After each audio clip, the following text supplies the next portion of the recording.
정말 예수님을 더 알기 원하는 마음으로 찬양을 드리고자 합니다.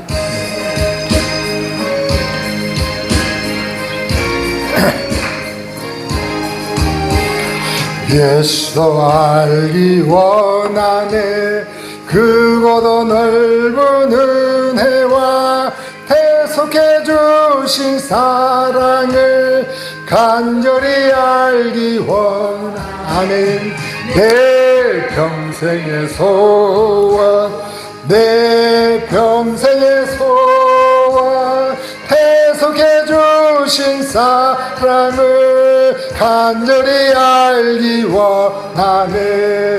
성령이 스승 되셔서 진리를 가르치시고 거룩한 뜻을 깨달아 예수를 알게 하며 내 평생의 소원, 내 평생의 소원, 대속해 주신 사랑을 간절히 알기 원하네. 성령의 감화 받아서 하나님 말씀 배우니 그 말씀 한 절 한 절이 내 맘에 겨운데 아멘. 내 평생의 소원, 내 평생의 소원, 아멘. 대속해 주신 사랑을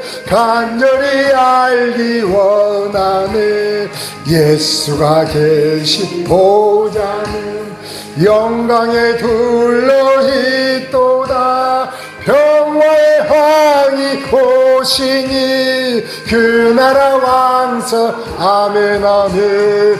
내 평생의 소원, 내 평생의 소원, 대속해 주신 사랑을 간절히 한번 내봅시다.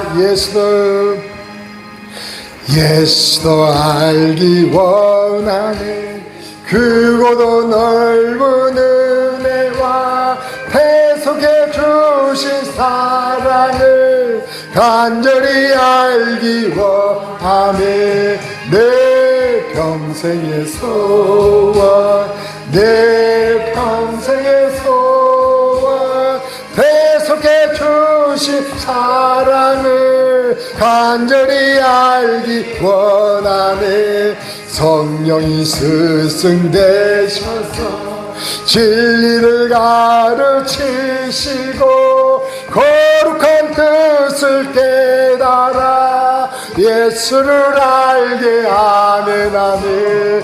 내 평생의 소원, 내 평생의 소원, 대속해 주신 사랑을 간절히 알기 원하네. 성령의 감화 받아서 하나님 말씀 배우니 그 말씀 한 절 한 절이 내 맘에 겨운데 아멘 아멘. 내 평생의 소원, 내 평생의 소원, 대속해 주신 사랑을 간절히 알기 원하네. 예수가 계신 보좌는 영광에 둘러 있도다. 평화의 왕이 오시니 그 나라 왕성하네. 내 평생의 소원, 내 평생의 소원, 대속해 주신 사랑을 간절히 알기 원하네. 그 사랑이 그렇게 크고 귀한데 그냥 모르고 살아갈 때가 너무 많잖아요. 주님 그 사랑이 얼마나 고귀한지 우리가 지난주에도 같이 한 말씀을 나눴잖아요. 주님 그 구원을 이루시기 위하여 어떻게 하셨어요? 뻔히 알고 계셨죠. 그때의 대제사장들과 백성의 서기관들은, 장로들은 그렇게 어떻게 하면 예수를 죽이고자 흉계를 꾸미고 있었잖아요. 다 알고 계셨어요. 그래서 이들로 인해서 내가 죽을 수밖에 없구나. 그 생각을 하시고 예수님 어떻게 해요? 그래 한번 너희들 한번 나한테 한번 그렇게 대적해봐 라고 하셨나요? 아니요.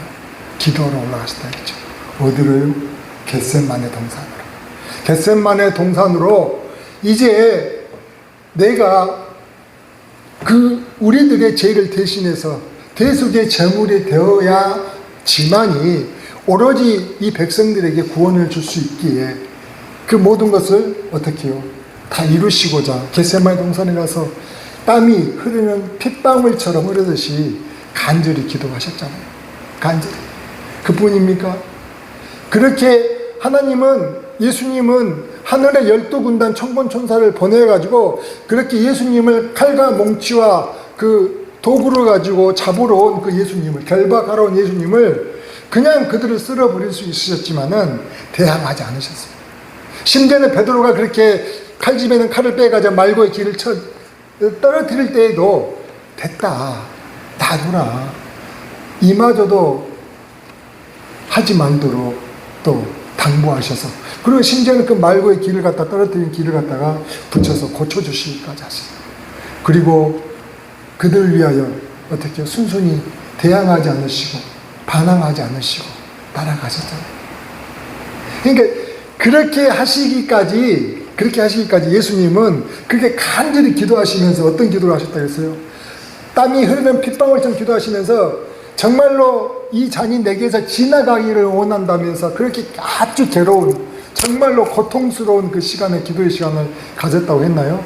그러면서 정말로 내 원대로 그러나 마옵시고 아버지 원대로 하옵소서 하면서 마지막까지 하나님의 뜻에 순종하는 그 기도의 모습을 보이셨는데, 그런 모습을 두고 우리가 혹시 예수님이 죽음 앞에서 두려운 나머지 죽음을 두려워서 그런 어떤 고통스러운 절규를 하셨나라는 오해를 할 수도 있다겠죠. 그것은 무엇 때문이었다고요? 예수님은 물론 두 가지 이유, 그렇죠. 그 모든 죄를 짊어지고 죽으셔야 하는 그 죄의 짐, 그 크기가 얼마나 큰지 우리는 측량할 수 없죠. 그 죄의 짐 때문에 그렇게 고통스러워 하셨고, 또 어떻게 이야기를 할 수 있다고요? 그렇죠. 삼위일체 하나님과 분리된 적이 없으신데, 그때의 죽음으로 인해서 대속의 제물이 되어 죽으심에 분리되어져야 되는 그 아픔, 그 고통, 그 고뇌가 이루 말로 할 수 없었기에 예수님은 그렇게 고통스러워 하셨던 거죠. 그러면 불구하고도 어떻게 해요? 내 원대로 마옵시고 아버지 원대로 하옵소서 하시면서 그 모든 것을 짊어지고 가셨나요? 그렇습니다. 그래서 그 은혜에 의하여 믿음으로 말미암아 우리가 얻는 그 구원, 그것이 너희에게서 난 것이 하나님의 선물이라고 생각을 해서 우리는 너무 쉽게 주어진 걸로 생각하는 사람들도 있다고 했죠. 그러나 그 구원의 가치는 예수님이 그러한 좀 존귀하면서도 그 모든 것을 감내하시고 그 구원을 이루셨기에 그 구원의 가치는 이루 말로 할 수 없는, 단지 우리에게 그 은혜에 의해 믿음을 하며 구원을 얻게 하신 것은 누구나 얻기를 바라셔서 그냥 이게 그냥 그렇게 가치 없는, 그냥 그렇게 아무것도 아닌 것처럼 여기시라는 게 아니라 누구나 이 구원을 얻을 수 있도록 하시기 위해서 그 믿음으로 의하여 선물로 우리에게 구원을 주셨다는 거죠. 그 구원이 무엇이기 때문에? 영생이기 때문이죠. 그 구원의 반대는 뭐였어요? 멸망이기 때문에. 멸망에 이르지 않고 우리에게 영생을 주시고자 하는 그 주님의 뜻. 왜냐하면 그분은 이 땅의 삶은 비록 한 33년밖에 안 사셨잖아요. 근데 그분은 어디를 보셨어요? 하늘을 보셨잖아요. 하늘을. 저 하늘의 그 영생의 삶이 얼마나 대단한지를 아시는 거죠. 만약에 이 땅의 값어치가 좀 있으셨으면은 예수님이 굳이 33년의 그 짧은 시간에 이 땅을 사실 필요가 있었을까요? 저는 그런 생각이 들어요. 아니 80, 90은 더 사시면 안 돼요? 세례 요한도, 사도 요한도 얼마나 사셨어요? 거의 90 가까이 살았잖아요. 그러니까 오래 사신다고 해서 뭐 문제가 있나요? 아니 예수님이 그렇게 숱한 나날을 갖다 오래 사시면서 이 땅에서 많은 것들 더 보여주셔서 얼마나 더 좋았을까라고 생각을 하지 않았을까요? 그러나 이 땅의 삶은 저는 그런 생각이 들어요. 여기에 소망을 둘 것이 없다는 거죠. 왜? 저 하늘의 것이 너무 크고 우리는 보지 못했지만 주님은 알고 계셨기에 말씀을 우리에게 증거해 주는 것들이 그렇게 그걸 통해서 우리가 또 간접적으로 경험을 하지만 직접 보신 예수님은 그걸 아셨기에 거기에 소망을 두기를 바라서 그 모든 것을 감내하고 우리에게 주시고자 하는 그 겟세마네의 기도가 있었다는 것이죠. 그래서 우리는 그 구원의 값어치 다시 한번 생각하고 우리가 그 구원에 이르기 위하여 우리 믿음의 경주를 계속해 나가야 할까요? 그렇습니다. 그렇습니다. 그리고 이 겟세마네 기도를 통해 우리가 마지막으로 당연히 생각할 때 뭐라 하겠습니까? 기도가 어떻게 해요? 때가 있다는 거죠. 주님이 그런 거예요, 제자들에게. 이제 됐다.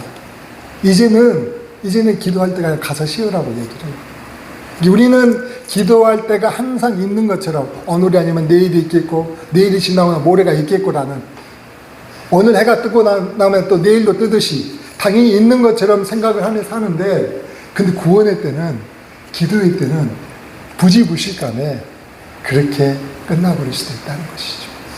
그래서 어떻게 해요? 우리가 경각심을 가지고 이 기도의 때를 놓치지 않고 오늘 이 시간 내게 주어진 시간에 하나님께 나아가는 삶을 살아가야 된다는 그런 말씀으로 같이 한번 생각하고자 말씀을 나누었습니다.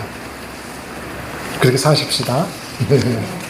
오늘 말씀을 같이 한번 보고자 하는 것은 누가복음 17장 말씀 한번 보려고 그래요. 그러니까 하나님 나라에 대해서 누가복음 17장 이야기를 하고 있거든요. 말씀을 같이 한번 볼까요? 누가복음 17장인데 같이 한번 읽어봅시다. 17장 20절에서 21절 말씀 두 절만 우선 한번 봅시다.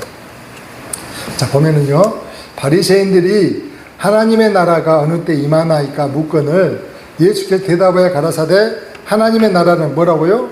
볼 수 있게 임하는 것이 아니요. 볼 수 있게 임하는 것이 아니래요. 또 여기 있다 저기 있다고도 못하리니 하나님 나라는 너희 안에 있느니라 라고 이야기하고 있어요.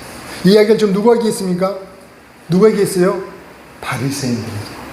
그래서 오늘은 하나님 나라에 대해서 하나님 나라가 여러분에게 임하셨나요? 라는 제목을 같이 한번 말씀을 생각해 보고자 해요. 여러분, 이 바리새인들은 지금 오늘 예수님께 묻고 있어요. 뭘 물었습니까? 하나님의 나라가 어느 때 임하나이까? 라고 물었다는 거죠.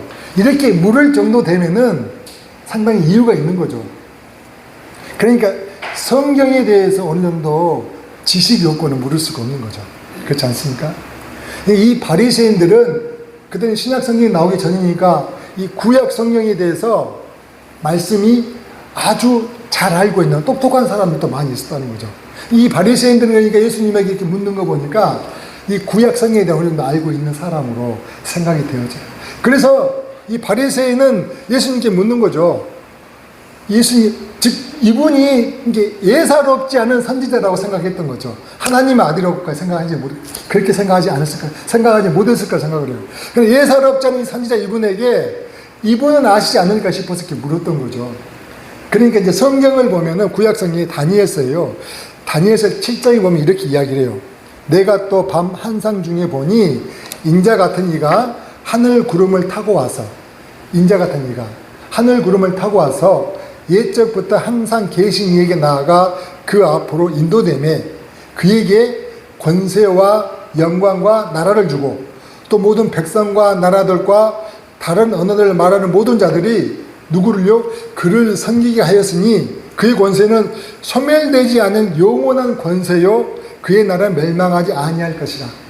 그러니까 지금 뭐죠? 자 보시면은 이 말씀을 갖다가 이제 여러분 이제 그의 나라가 그 권세와 영광을 가지고 모든 백성과 나라들에게 그들이 그분을 섬기는 그 권세와 있는 분을 섬기는 그래서 그분이 그 소멸되지 않은 그 권세를 가지고 그 나라를 세워나간다고 이 구약 성경 다니엘서에 예언이 되어져 있는 거예요.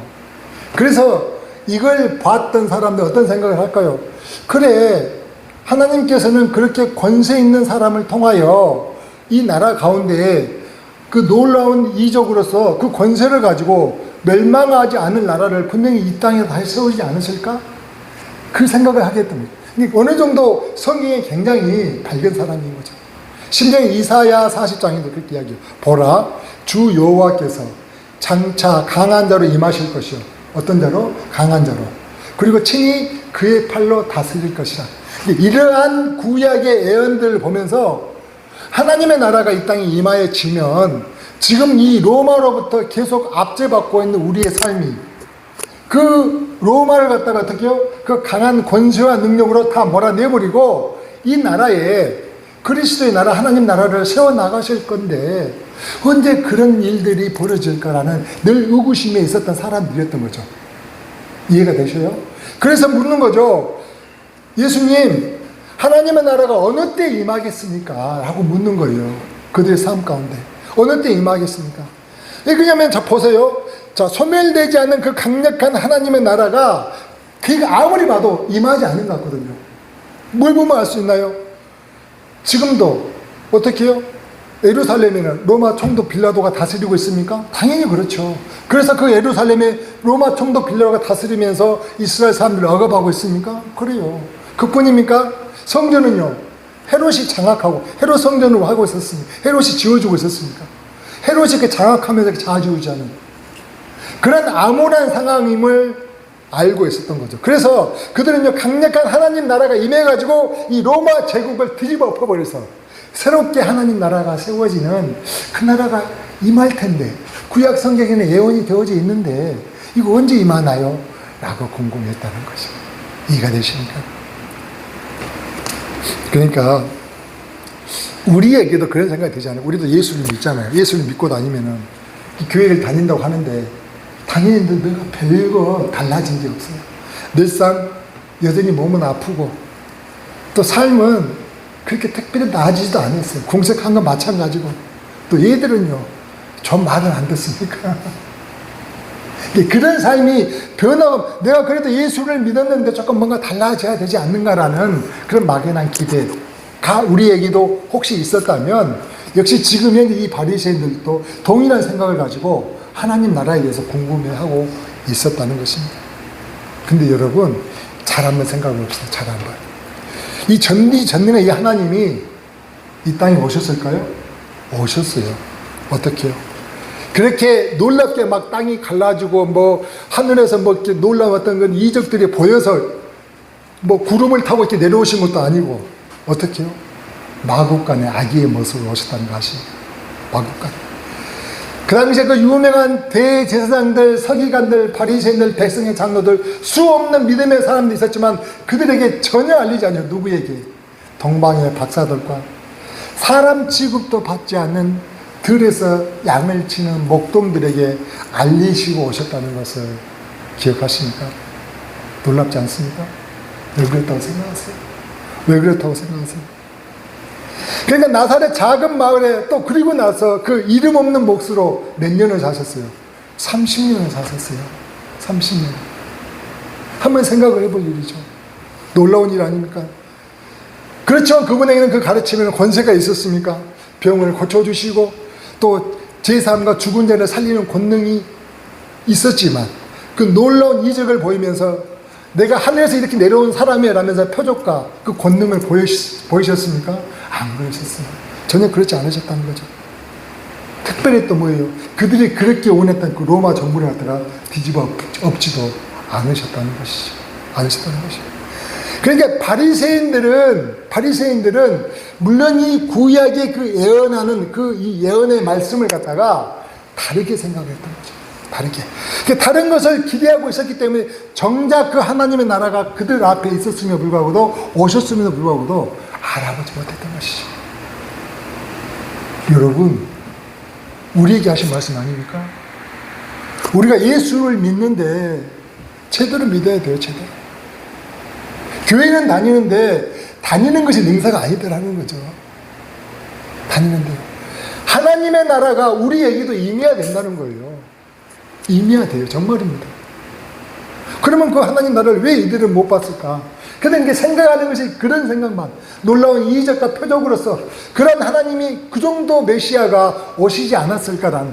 물론 많은 사람들, 우물가 여인도 그렇죠. 그들도 그 여인도 알고 있다고 했잖아요. 내가 메시아 오실 것을 알고 있어요. 심지어 세례 요한에 가서 그랬잖아요. 당신이 메시아입니까? 라고 물었잖아요. 그들은 그 메시아를 많이들 원 없이 기다리고 있었는데 그 정작 메시아가 어떻게 온다는 그 구약에 수많은 예언들이 있었지만 그 예언에는 귀를 기울이지 않고 그들이 생각하는 상상하는 그 메시아만을 기다리고 있었던 것이죠.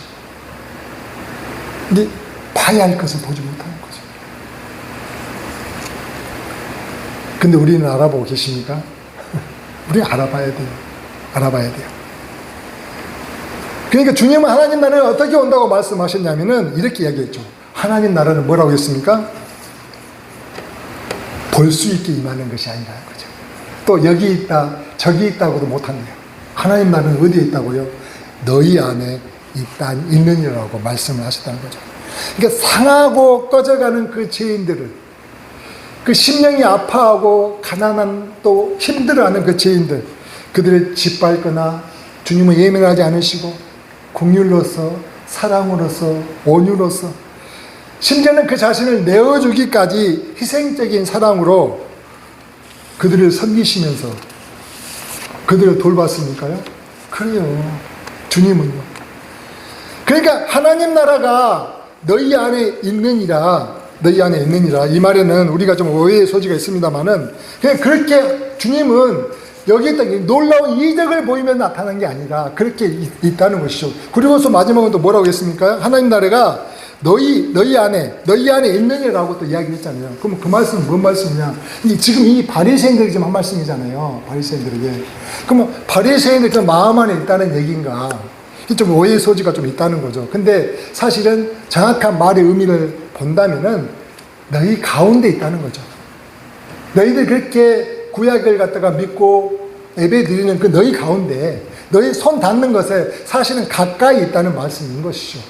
즉 하나님의 나라는 너희 눈앞에 지금 있는데 그걸 아느냐? 라는 말씀을 갖다가 하시지 않느냐는 거죠. 그러니까 주님이 이제 사역을 시작하시면서 처음 설교를 하신 게 누가복음 4장에 이제 설교를 하신 말씀이 있거든요. 같이 한번 보시면은 이런 말씀을 볼 수가 있죠. 이사야 61장의 말씀을 인용하셔가지고 누가복음 4장에 이렇게 말씀하셨어요. 예수께서 그 자라나신 나사렛에 이르사 안식일에 자기 규례로 회당에 들어가서 성경을 읽으려 서심에 선지자 이사야의 글을 들이거늘 책을 펴서 이렇게 기록한 데를 찾으시니 곧 주의 성령이 내게 임하셨으니 이는 가난한 자에게 복음을 전하게 하시려고 내게 기름을 부으시고 나를 보내사 누구에게? 포로된 자에게 자유를, 눈먼 자에게 다시 보게 함을 전파하며 눌린 자를 자유케 하고 주의 은혜를 전파하게 하려 하심이라 하였다.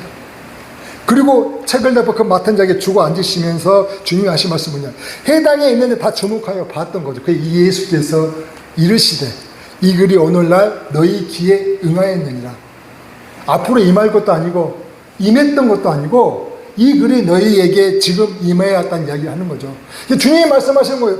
성령이 너에게 임하셔서 이제 심령의 가난한 자에게 기름을 부으시고 나를 보내셔서 포로된 자에게는 자유함을, 눈먼 자에게는 다시 보게 하고 또 모든 눌린 자들을 갖다가 자유케 하는 그게 하나님 나라였다고 이야기를 하시는 거죠.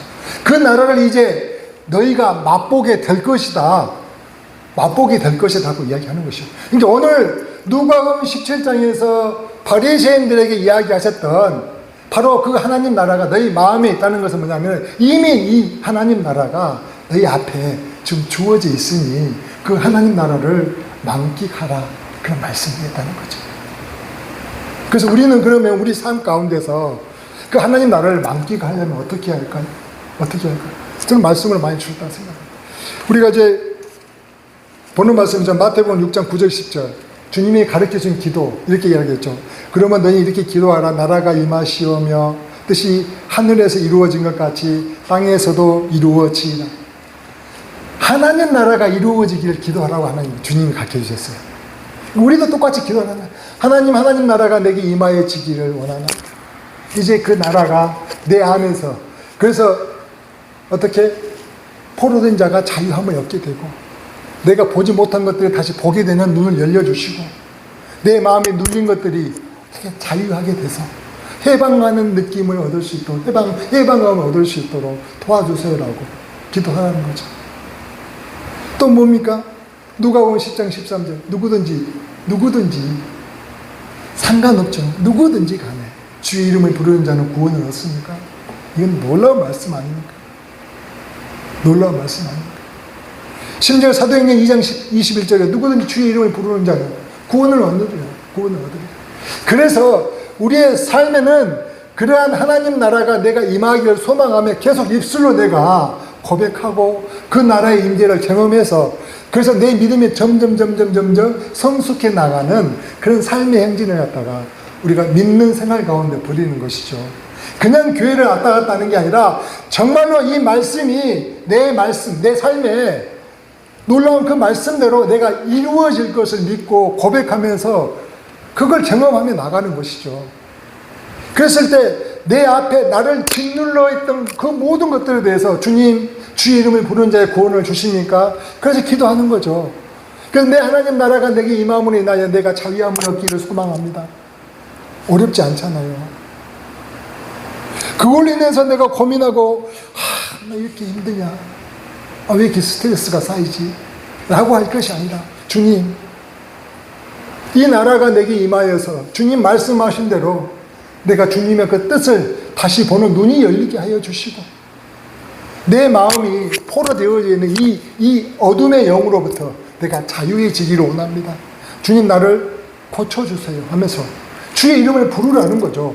그 삶을 통하여 이 땅 가운데, 이 땅이 만만치 않잖아요. 쉽지 않은 이 삶 가운데서 자유함을 누리며 살다가 이제 저 하늘에 오라는 거죠. 저기 오라는 거죠.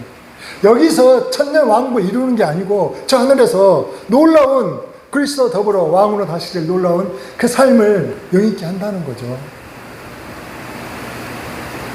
그게 예수 믿는 재미가 아닌가요? 근데 이게 눈에 보이는 것이 아닌데 눈에 보이는 것만 찾다 보면은 그 보이지 않는 것을 갖다가 놓친다는 거죠. 놓친다는 거죠.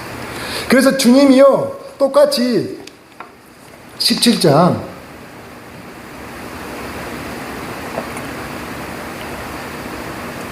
22절에는 이제 제자들에게 이야기해요. 제자들에게. 아까 전에 바리새인들에게 이야기했잖아요. 20절에. 21절. 제자들에게 이르시되 때가 이르니 너희가 인자의 날 하루를 보고자 하되, 이 말은 뭐 하나님 나라를 보고자 하되 보지 못해. 왜요? 볼 수 있는 게 아닙니까? 생각을 좀 바꾸자는 거죠. 하나님의 나라는 내 눈에 보이는 것이 다가 아니구나. 아멘입니까? 사람이 너희에게 말하되 보라 저기 있다, 보라 여기 있다 하여도 너희나 가지도 말고 쫓아가지 말라는 거죠. 그래서 오늘 성경 공부하러 갑시다 하면 쫓아가면 안 돼요, 여러분. 정말입니다. 마태복음 24장 24절. 심지어는 이적과 기적을 통해서 사람을 미혹한다고 했잖아요. 누구를요? 믿는 자들을. 믿는 자들 미혹하는 거예요. 우리 믿는 자들의 대상, 믿지 않는 자는 관심거리도 없어요. 또 보세요. 24절. 번개가 하늘 이편에서 번뜩해가지고 하늘 저편까지 비친 같이 인자도 자기 날에 그러하리라. 그러니까 번개가 딱 비치면 어떻게 해요? 순간 그 번개 빛이 수많은 사람들에게 비추어집니까? 그렇듯이 하나님의 나라도 어떻게 해요? 수없이 그렇게 믿는 자들에게. 그러니까 하나님이 교회에만 있고 하나님이 목사에게만 있고 이게 아니라는 거죠. 누구에게나 번개가 비치듯이 그 비침을 믿는 자들에게, 그 빛을 보는 자들에게 그 나라는 임한다는 이야기를 하는 거죠. 여기 있다 저기 있다 제발 이적과 기적 그 놀라운 것들 보이는 것들에 속아 넘어가지 말고 이제는 말씀이요 그게 기적이죠. 그 이상의 것은 없다는 거죠. 근데 우리는 그래도 누가 이적 보이면은 놀랍니까? 그래서 거기에 약해지잖아요. 현혹되지 말라는 거죠. 진짜 현혹되지 말라는 거죠. 그게 필요하면 하나님은 야고보서 5장의 말씀처럼 교회에 와서 교회 장로들에게 청하라. 그렇게 해서 도움을 구하여 같이 기도할 때 하나님은 협력하여 선을 이루신 하나님이시라고 얘기하잖아요. 병든다를 치료하시고 그 어떤 것의 상황에서 그 죄를 용서하시고 사하심을 얻게 한 하나님, 같이 서로 그렇게 힘을 합해서 선을 이루게 하시는 것이지 누구 그렇게 기막힌 사람들에 대한 어떤 그런 뭐 간증 집회도 너무 보지 마세요. 전혀 도움이 안 돼요. 말씀만 보시고 그 은혜 가운데 이제는 나를 현혹하는 것으로부터, 그 미혹하는 것으로부터 우리가 쏠리 있으면 안 된다는 거예요. 그냥 주님이 어떻게 오셨다고요? 아기 예수로 오셨다니까요. 화려하게 오시지 않았다니까요. 그분은 30년간 목수로서 일을 하셨다니까요. 이해되셔요? 하나님이신데 이래 되는 거예요? 그래요. 그렇게 돼요. 그렇게 되는 거예요. 그 하나님을 다시 한번 보기를 소망해요. 예. 하나님만을 보시기 소망해요. 예수님이 어떻게 하셨는지, 그리고 우리 구원을 마지막으로 이루시기까지 그분이 어떻게 하시고 죽으셨는지, 그것만을 생각하시고 그 안에서 내 주의 나라가 임함으로 인하여 나의 모든 문제로부터 내가 자유해지는 그런 복된 삶을 살아가야 되는 거죠. 여러분, 네, 그 은혜를 같이 나누고 싶어서 말씀을 나눴습니다. 같이 한번 찬양을 한번 부르기 원합니다.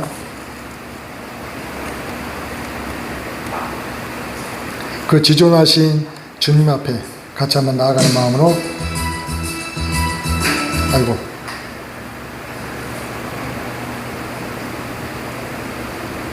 미안합니다.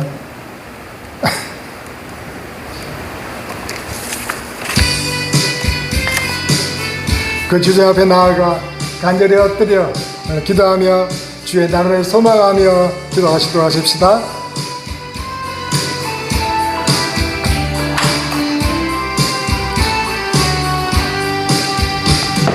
지존하신 주님 이름 앞에 모두 무릎 꿇고 다 경배해.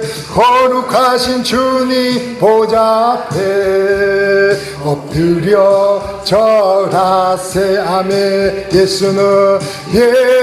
예수는 그리스도, 예수는 주 하나님의 영을 도 경배드. 한 번 더 해봅시다. 지존하신 주님 이름 앞에 모두 무릎 꿇고 다 경배해. 거룩하신 주님 보좌 앞에 엎드려 절하세. 예수는 그리스도. 아멘입니까? 예수는 주 하나님의 영을 도 경배드리. 지존하신 주님 이름 앞에 모두 무릎 꿇고 다 경배해. 거룩하신 주님 보좌 앞에 엎드려 절하. 아멘. 예수는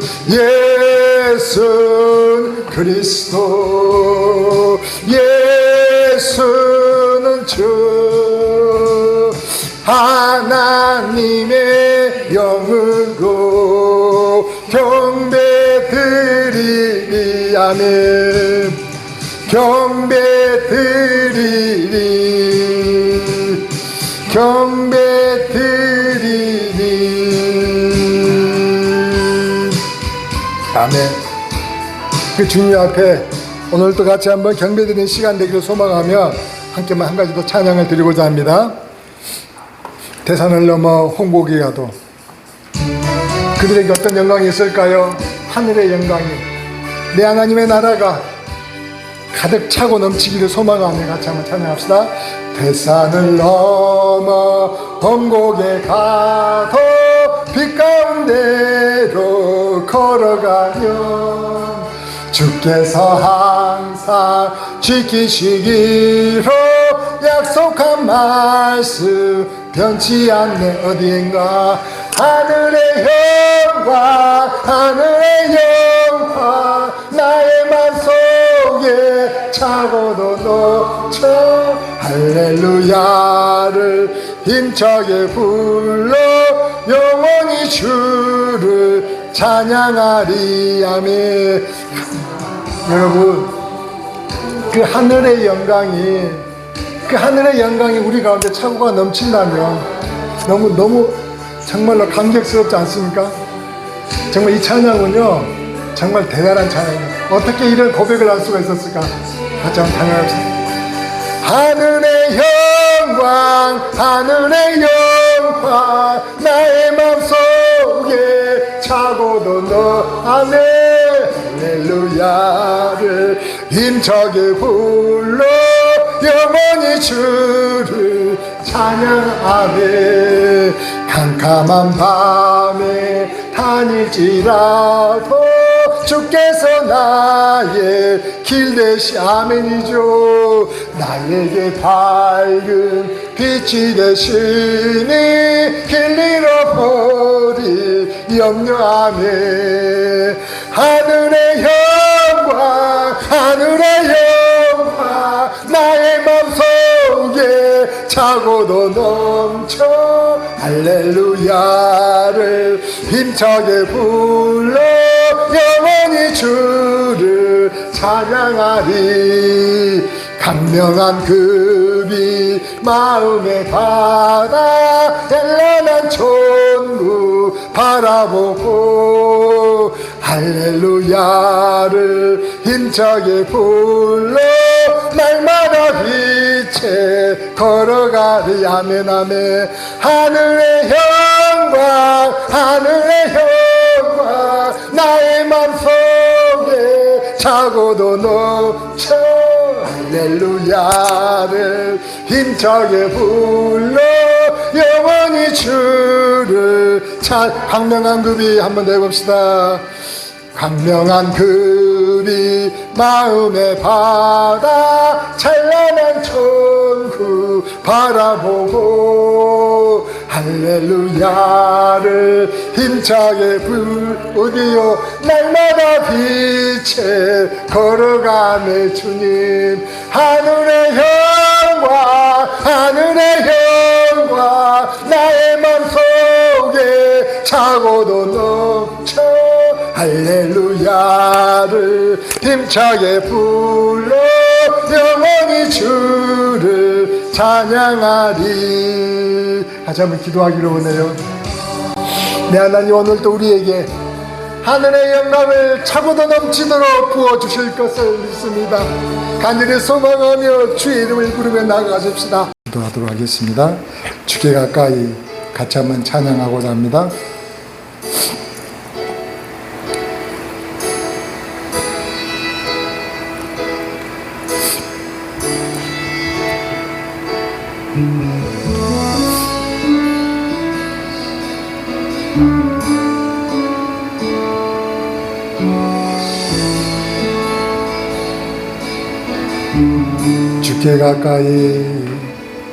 주께 가까이 날 이끄소서.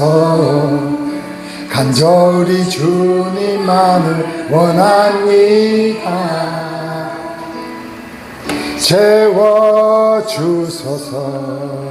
주의 사랑을 진정한 찬양 드릴 있도록 주께 가까이 날 이끄소. 아멘. 간절히 주님만을 원합니다. 아멘. 채워주소서. 주의 사랑을 진정한 찬양 드릴 있도록 목마른 나의 영혼 주를 부르니. 아멘. 나의 맘만 주소서. 주님만을 원합니다. 원합니다. 나의 맘만 주소. 주께 가까이 날 이끄소서 주께 가까이 날 이끄소서 간절히 주님만을 원합니다. 채워주소서 주의 사랑을 진정한 찬양 드릴 수 있도록 아멘. 그렇습니다. 주님 주께 가까이 날 이끄소서 간절히 주님만을 원합니다. 아멘. 채워주소서 주의 사랑을 진정한 찬양 드릴 수 있도록 목마른 나의 영혼 주를 부르니 나의 맘 만져 주소서 주님만을 원합니다. 더 원합니다. 나의 맘 만져 주소서.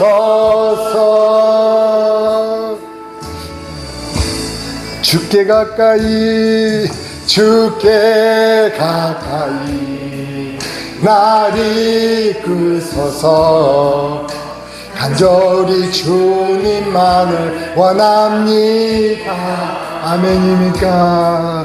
채워주 무엇을요?